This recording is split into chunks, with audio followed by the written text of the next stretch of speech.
Hello, and welcome to the Zendesk tutorial for end users. To access Zendesk, simply go to vvsdhelpdesk.zendesk.com.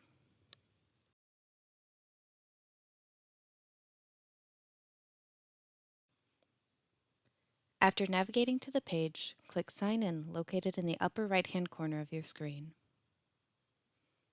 At this time, you'll be asked to log into your VVSD account. Simply choose the correct email, enter your password, the required code, and click Yes to sign in.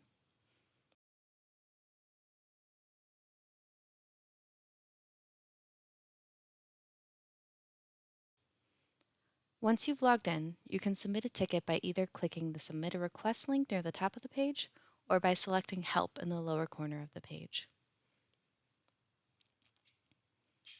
In order to view your submitted tickets, you can click your name near the top of the page and select Request from the drop-down menu. On this page, you'll be able to view all tickets you've submitted that are currently open. If you click on the title of a ticket, you'll be able to view all details relating to your request as well as the status and any comments within the ticket. If you'd like to add any information to an already open ticket, you can use the Create a Follow-up hyperlink to do so. This concludes our brief tutorial on Zendesk. We look forward to hearing from you soon.